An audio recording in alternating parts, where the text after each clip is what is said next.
कोकणातील प्रत्येक अपडेट जाणून घेण्यासाठी आजच माझे कोकणच्या सोशल मीडिया प्लॅटफॉर्मला लाईक, फॉलो आणि सबस्क्राईब करा। मंत्री भरत गोगावले यांचे सुपुत्र विकास गोगावले यांना अटकपूर्व जामीन मिळाल्यास येणाऱ्या निवडणुकीत दहशतीचे वातावरण निर्माण होईल असा गंभीर आरोप शिरगाव ग्रामपंचायतचे विद्यमान सरपंच सोमनाथ ओझरडे यांनी केलाय।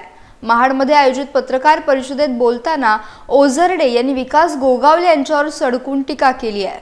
प्रकरण विकास गोगावलेचे आहेत आणि त्याच्यावरती आत्तापर्यंत माझ्या माहितीने माझ्यावरती हल्ला केला, जीवे ठारवायचा प्रयत्न केला तो 307, अनिल नवगणेवरती जो हल्ला केला तो 307, त्यानंतर आता हा परवा दिवशी चालू झाला तो 307, MIDC मध्ये सुरू असलेला जीवे तो 307, असे 4 गंभीर गुन्हे दाखल असताना सुद्धा पोलीस विकास गोगावलेला अटक करत नाहीत।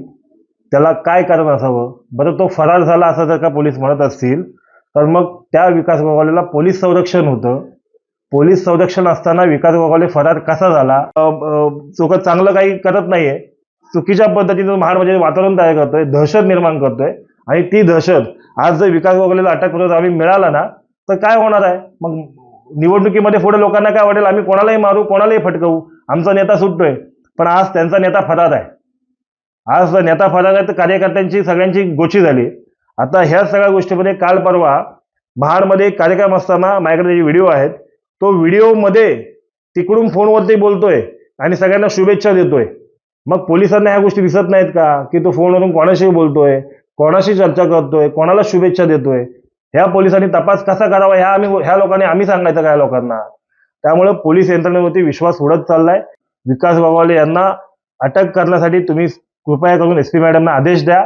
तसेच त्या व्यक्तीला येणाऱ्या निवडणुकीमध्ये महाडमधून नव्हे तर रायगड जिल्ह्यातून हद्दपार करा, अशा प्रकारचा प्रस्ताव महाडच्या PI कडून SP कडे जाऊन तो SP ने तो प्रस्ताव मान्य करून विकास गोगावलेला येणाऱ्या निवडणुकीमधून हद्द करावा अशी आमची मागणी आहे।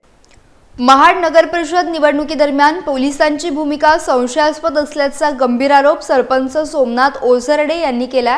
निवडणूक प्रक्रियेत काही ठिकाणी पोलिसांकडून पक्षपाती वर्तन झाल्याचा दावा करत त्यांनी उपविभागीय पोलीस अधिकारी शंकर काळे यांच्या कार्यपद्धतीवर प्रश्नचिन्ह उपस्थित केलंय।